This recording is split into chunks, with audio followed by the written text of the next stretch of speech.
Si abrís vuestra Biblia en Apocalipsis capítulo 3, la carta que Cristo está mandando a la iglesia en Sardis, y en particular está escribiendo, como el resto de las cartas, al anciano o al liderazgo de esta iglesia. Dice ahí Apocalipsis capítulo 3, versículo 1 hasta el 6. Y escribe al ángel de la iglesia en Sardis, el que tiene los 7 espíritus de Dios y las 7 estrellas, dice esto: yo conozco tus obras, que tienes nombre de que vives, pero estás muerto. Ponte en vela y afirma las cosas que quedan, que estaban a punto de morir, porque no he hallado completa tus obras delante de mi Dios. Acuérdate pues de lo que has recibido y oído. Guárdalo y arrepiéntete. Por tanto, si no velas, vendré como ladrón, y no sabrás a qué hora vendré sobre ti. Pero tienes unos pocos en Sardis que no han manchado sus vestiduras, y andarán conmigo vestidos de blanco, porque son dignos. Así el vencedor será vestido de vestiduras blancas, y no borraré su nombre del libro de la vida. Y reconoceré su nombre delante de mi Padre y delante de sus ángeles. El que tiene oído, oiga lo que el Espíritu dice a las iglesias. En esta tarde vamos a meditar en lo que Cristo manda a su iglesia en Sardis. Y hay 4 cosas que Cristo manda a su iglesia en Sardis. Bueno, hay 5 cosas, pero están en este versículo 2 y 3. Observa lo que dice el versículo 2. Ponte en vela y afirma. 2 cosas que le manda en una lista que están relacionadas entre ellas. Ponte en vela y afirma las cosas que quedan, que estaban a punto de morir. También encontramos en el versículo 3 otro mandato que Cristo hace a esta iglesia. Acuérdate, acuérdate. Ese es el tercer verbo que encontramos en imperativo. Acuérdate de lo que has recibido y oído. También encontramos en el versículo 3 otra lista de 2 imperativos. Guárdalo y arrepiéntete. Guárdalo y arrepiéntete. Así que tenemos esos 5 verbos imperativos. Ponte en vela, afirma las cosas que quedan, acuérdate de lo que has recibido y oído, guárdalo y arrepiéntete. Y por último, en el versículo 6, pero no por ello menos importante, ya que en todas las cartas se dice, versículo 6, el que tenga oído, oiga, un mandato. Así que esas son las cosas que vemos en el texto, que Cristo manda a su iglesia. Ahora, ¿qué significa estos mandatos? ¿Por qué Cristo está mandando a este anciano o este liderazgo y también por extensión al resto de la iglesia estos mandatos?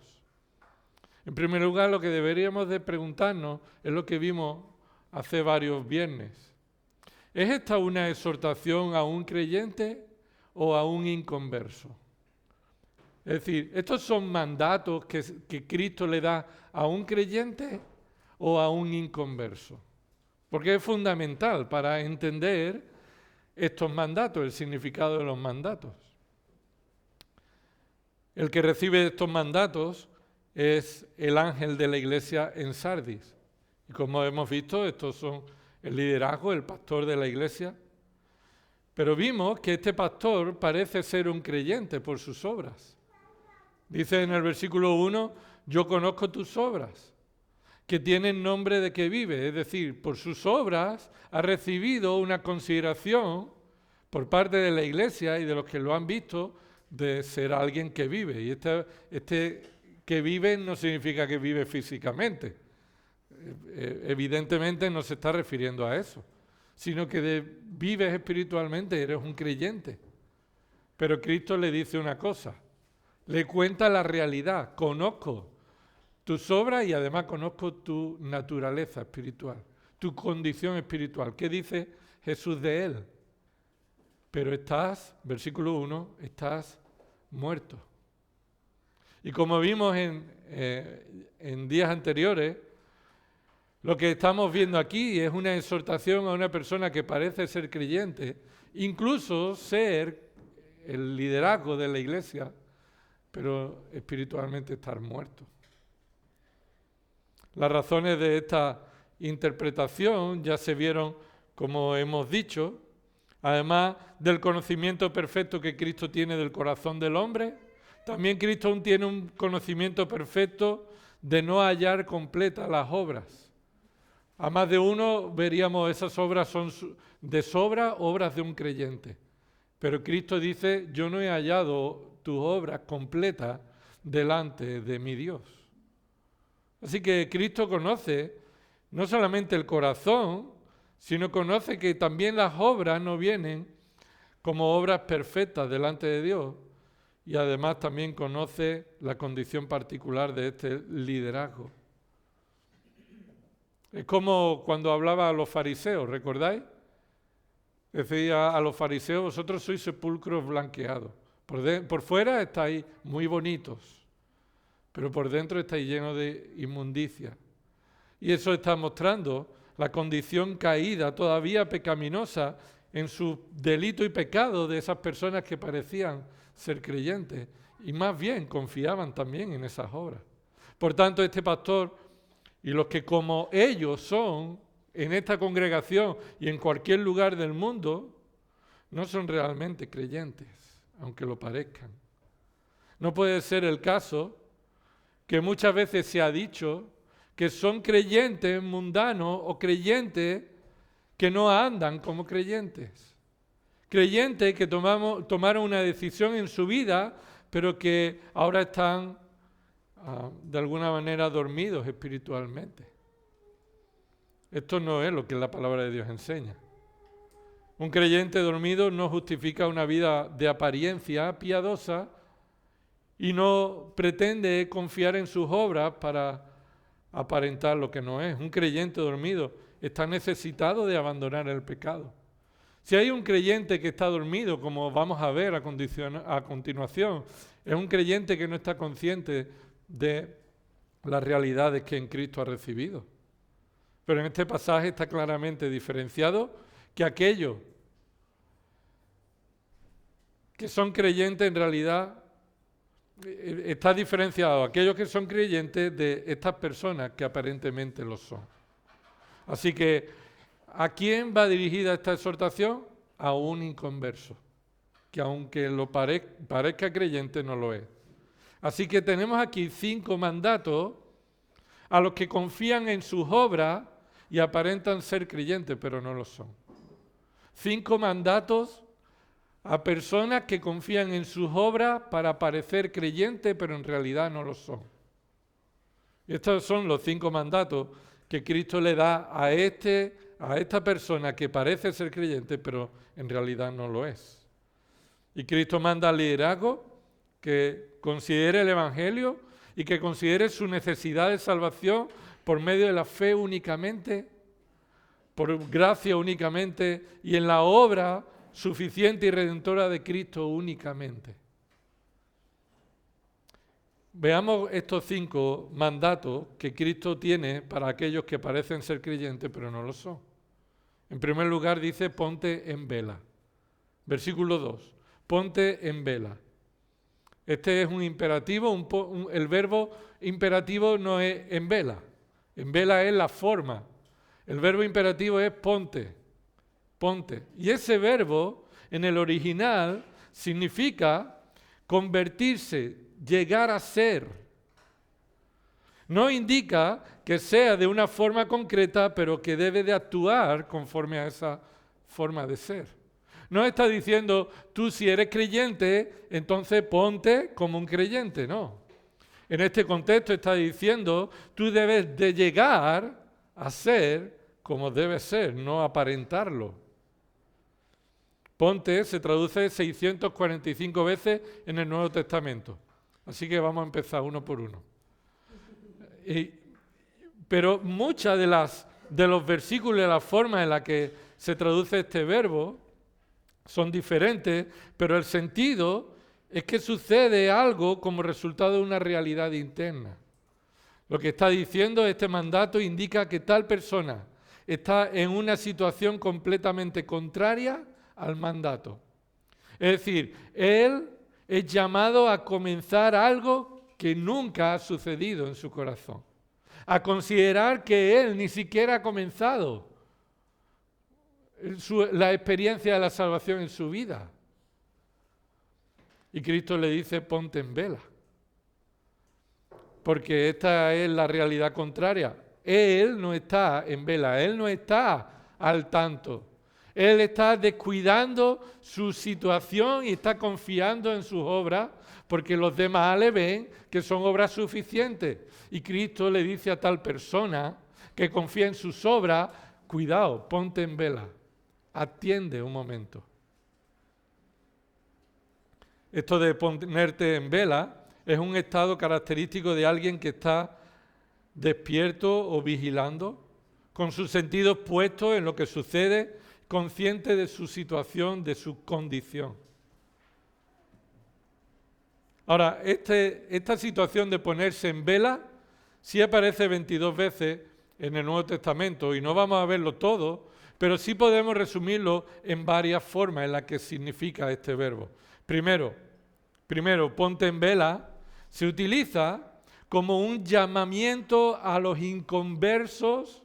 Escucha, ponerte en vela, Cristo lo usa para llamar a los inconversos a considerar las consecuencias de su situación en caso de continuar en la forma en la que están y Cristo venga. Lo vuelvo a repetir. Es un llamamiento a un inconverso a que considere las consecuencias de que si Cristo viene en la situación en la que él se encuentra, entonces está condenado. Así lo hace Cristo. Lo ha utilizado Cristo en otros momentos. Por ejemplo, Mateo 24, 42. Y aunque está hablando a sus discípulos, les está hablando en el sentido de que consideren que el día de nuestro Señor viene. Dice Mateo 24, 42, por tanto, velad, porque no sabéis en qué día vuestro Señor viene. Recordáis que aquí, en esta carta a Sardis, también ha dicho Jesús eso. Ha dicho, no sabes, si no te arrepientes, vendré a ti. En el día que no sabes, vendré sobre ti.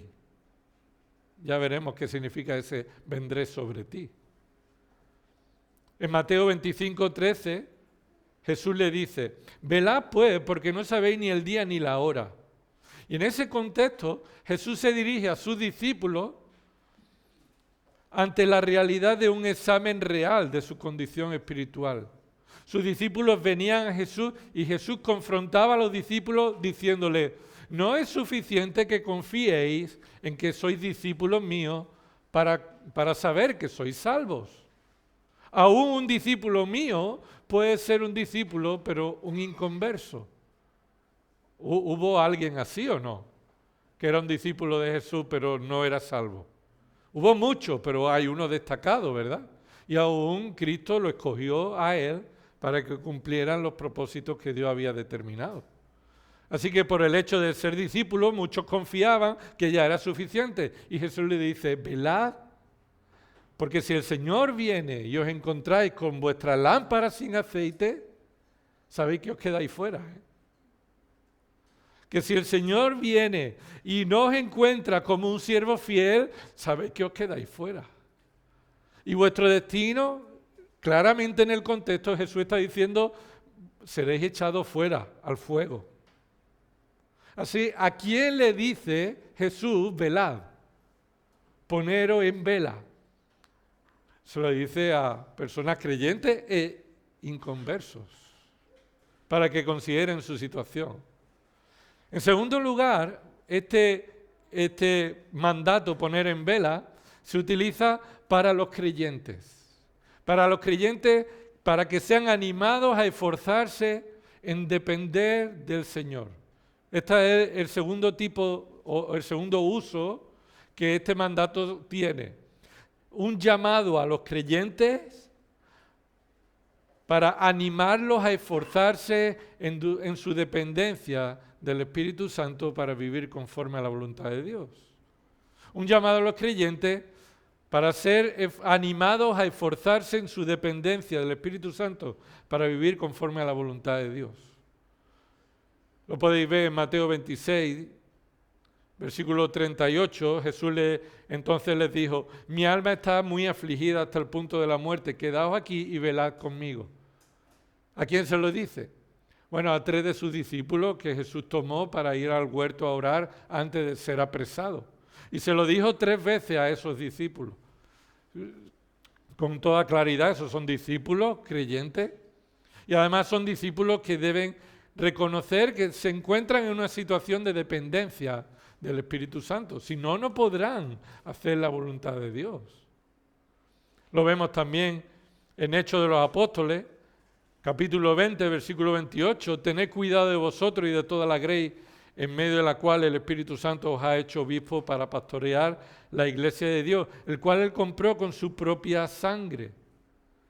Y ahí le dice Pablo: estad alerta, tened cuidado de vosotros. Y Pablo se lo está diciendo a creyentes, ancianos de una iglesia, la iglesia de Éfeso. Colosenses capítulo 4, versículo 2. A los creyentes se nos dice: perseverad en la oración, velando en ella con acción de gracia. Y es el mismo mandato. Los creyentes somos llamados a velar en oración para que podamos dar gracias a Dios en todo.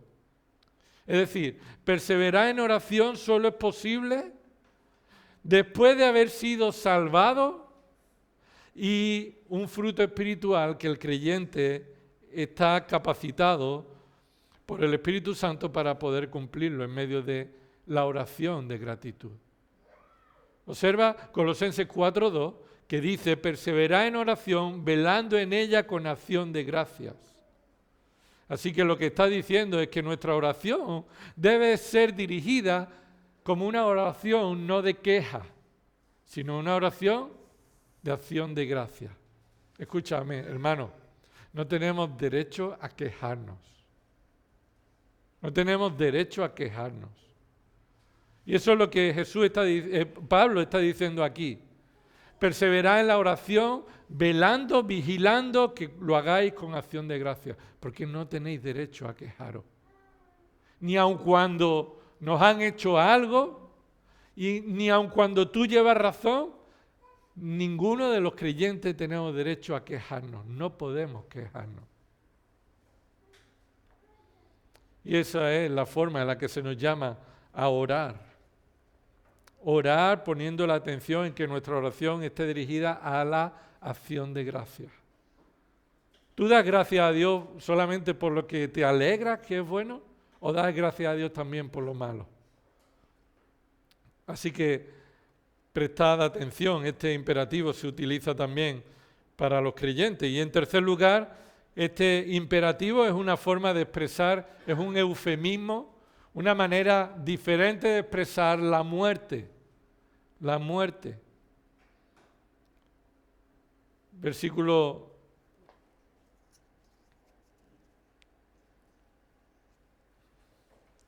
1 Tesalonicenses 5:10 dice que murió por nosotros para que ya sea que estemos despiertos o dormidos, vivamos juntamente con Él.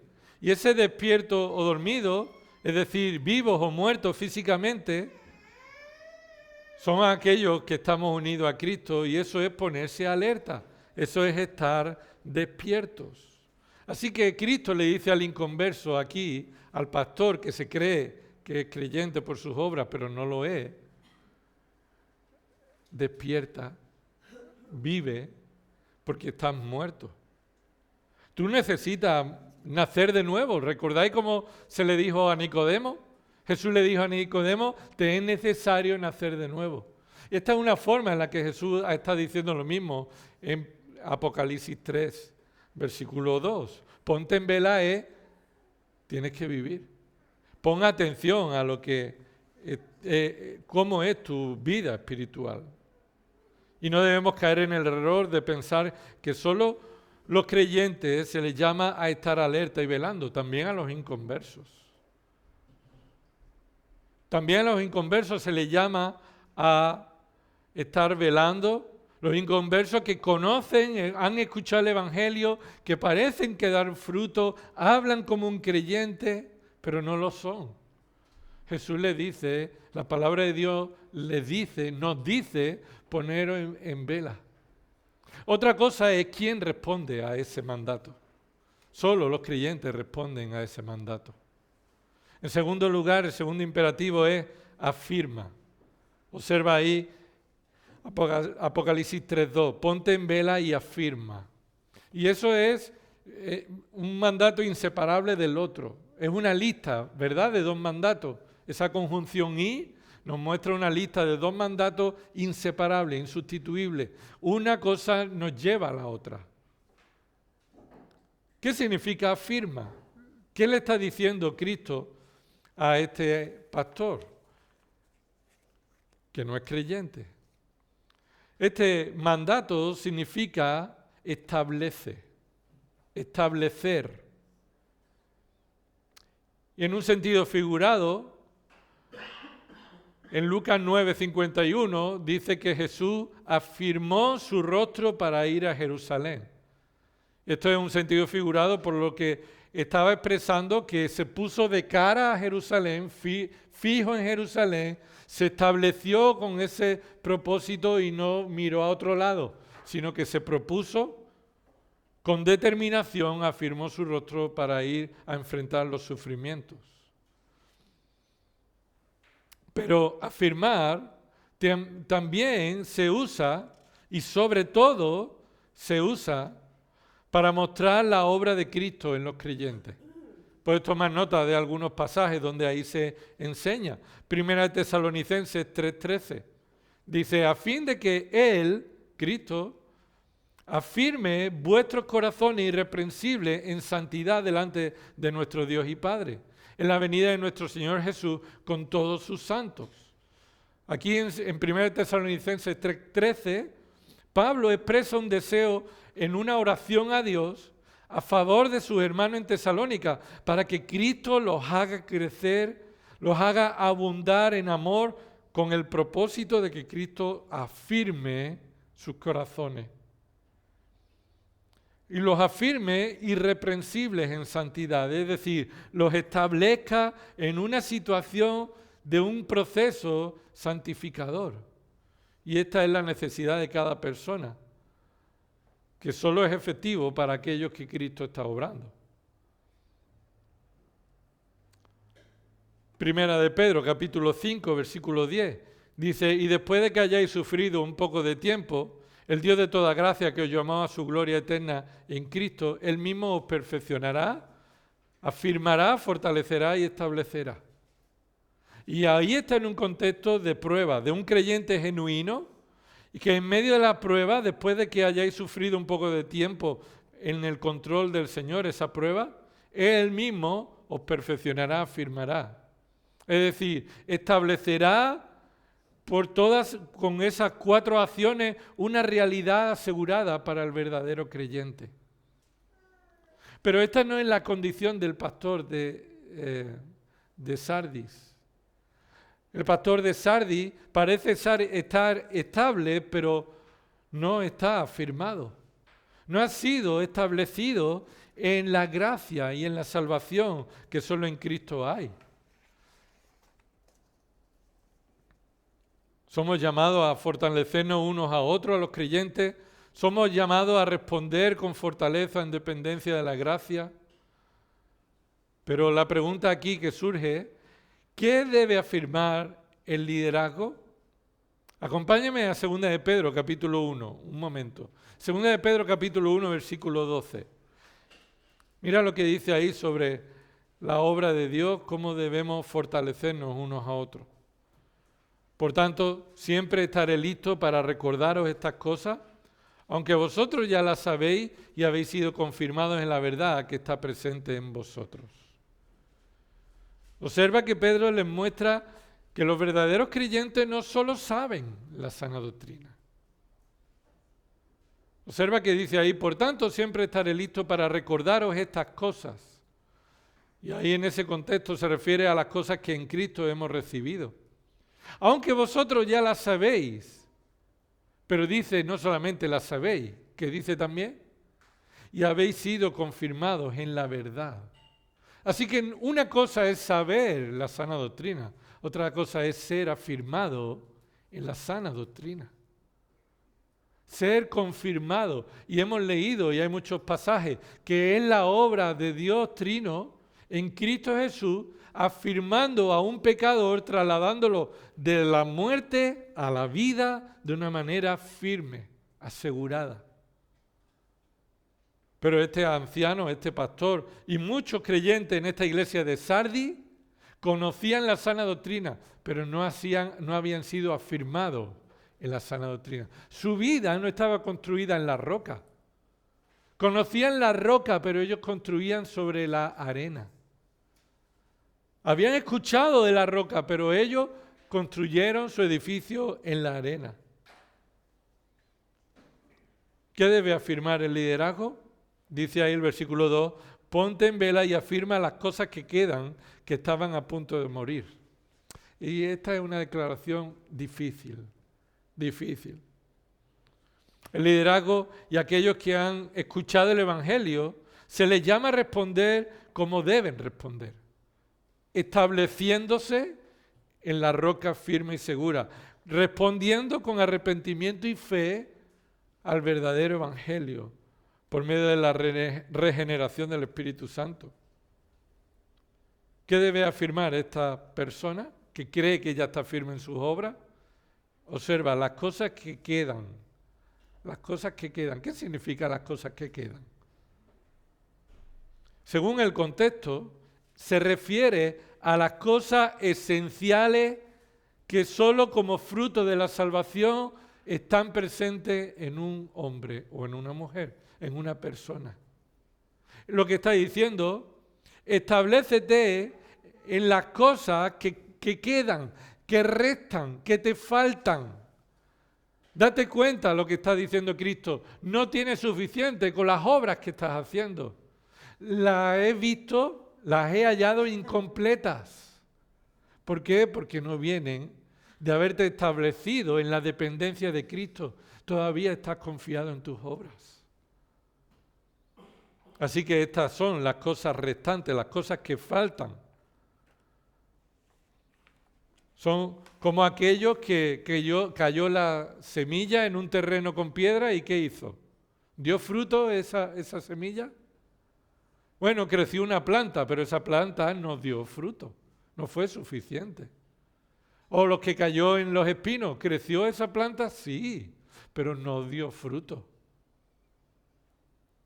Así que, ¿qué le falta a este hombre? Las obras esenciales que solo por la obra de la regeneración y la gracia de Dios se ven en un verdadero creyente. Así que lo está confrontando con, pon atención a cuál es tu condición, afírmate en las cosas que te faltan, que restan.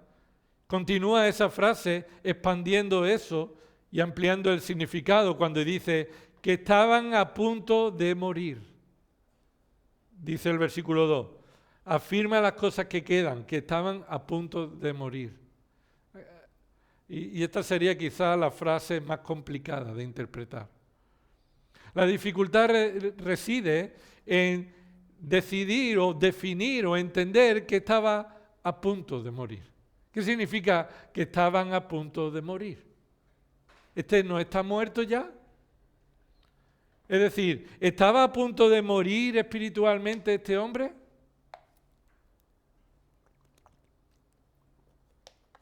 Según el texto, este hombre está muerto.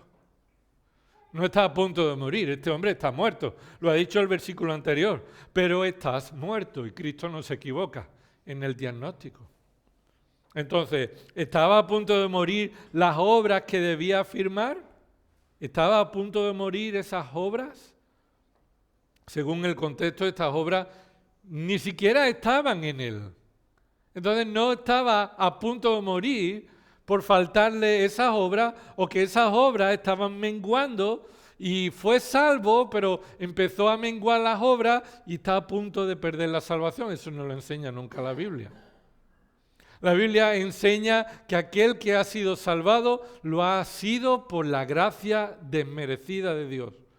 Él no buscaba a Dios, era enemigo de Dios, estaba muerto en su delito y pecado, no podía creer a menos que Dios tuviera misericordia de él y le diera vida nueva por medio del Espíritu Santo. Y entonces, por medio de la vida nueva, Dios le ha dado la fe para creer y para producir las obras que Dios preparó de antemano.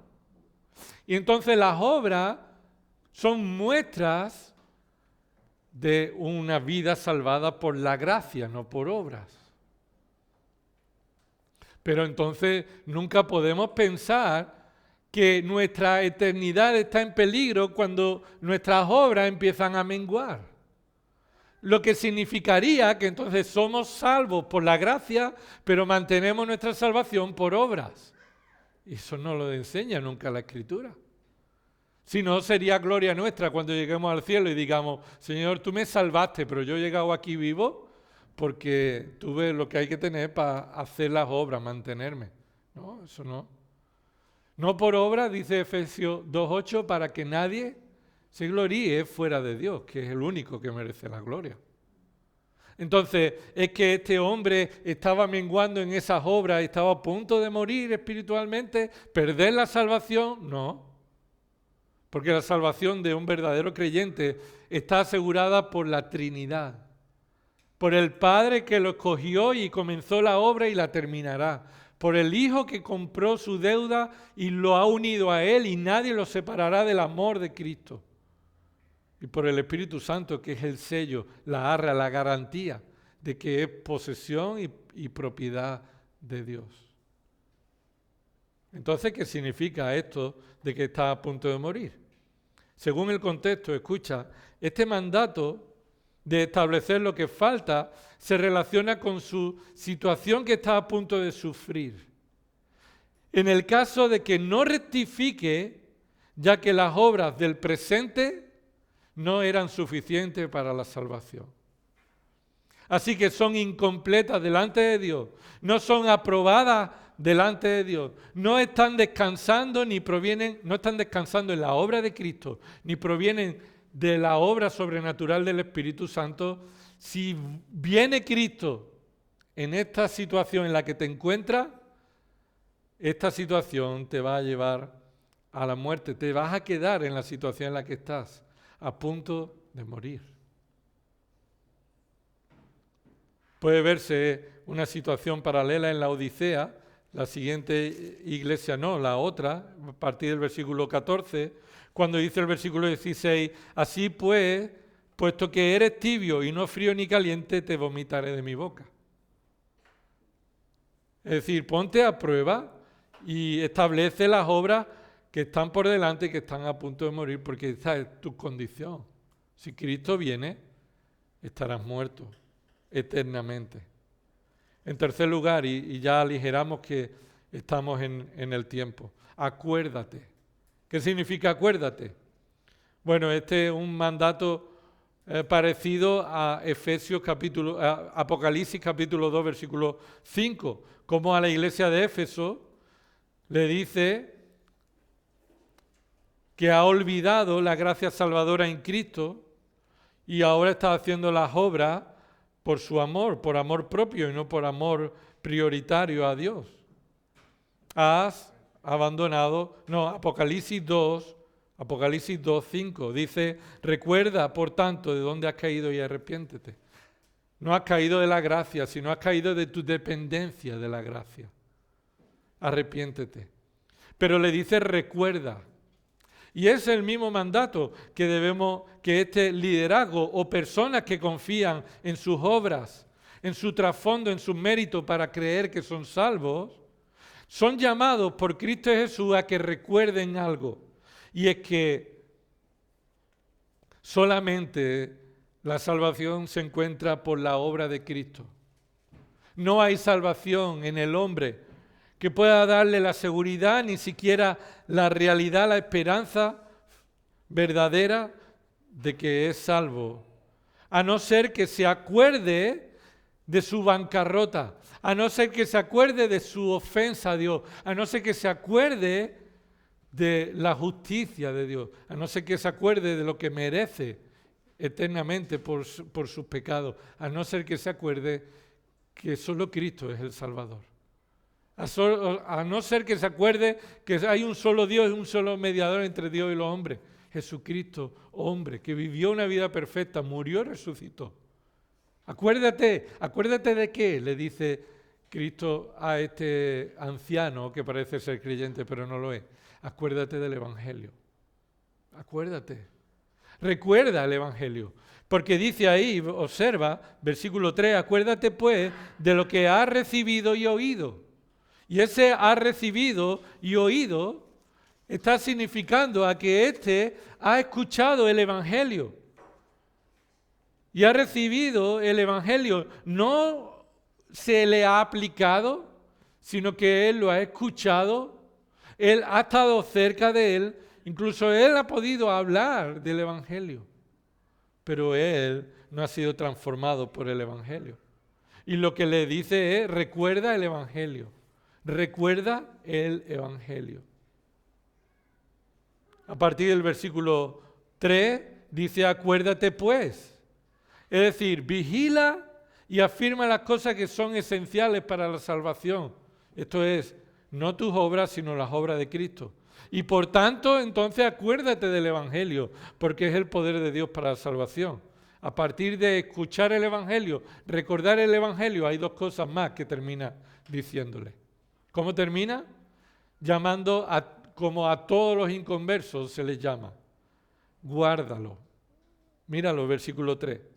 Guárdalo. ¿Qué debe guardar? Lo que ha recibido y oído. ¿Qué es lo que ha recibido y oído? Aquello que debe recordar. ¿Y qué es aquello que debe recordar? Precisamente el Evangelio de Cristo. Así que guárdalo. ¿Qué significa guardarlo? Esconderlo en un sitio, en el cajón donde se guardan las cosas importantes. Guardarlo que es dejarlo ahí y que se te olvide. No, guardarlo es obedecerlo. Eso es lo que significa obedecer. 11 veces aparece en Apocalipsis. Capítulo 1, versículo 3. Bienaventurados los que guardan las cosas escritas en las palabras de esta profecía. Capítulo 2, versículo 26. La característica de un creyente que guarda las obras propias de la conversión hasta el fin. Capítulo 3, versículo 8. La carta al pastor de la iglesia en Filadelfia, con obras apropiadas de un verdadero creyente, quien ha guardado la palabra de Dios sin negar el nombre de Cristo. Capítulo 3, versículo 10, dice, describe la perseverancia de un creyente guardando la palabra de Cristo. Capítulo 12, versículo 17, describe a los que son el objeto de la guerra del dragón, de Satanás, son aquellos que tienen el testimonio de Jesús, y dice ahí, los que guardan los mandamientos de Dios. Capítulo 14, versículo 12, de nuevo la demostración de los que perseveran guardando la palabra de Dios. Capítulo 16, versículo 15, de nuevo a considerar que Cristo puede venir en cualquier momento, así que guarda tus ropas limpias. Esto es una forma figurada de decir, anda en obediencia. Y al final, capítulo 22, versículo 7, otro llamado a considerar que Cristo puede venir en cualquier momento, así que guarda las palabras de Cristo. Y es lo que Cristo le está diciendo a este pastor. Guarda, obedece el Evangelio.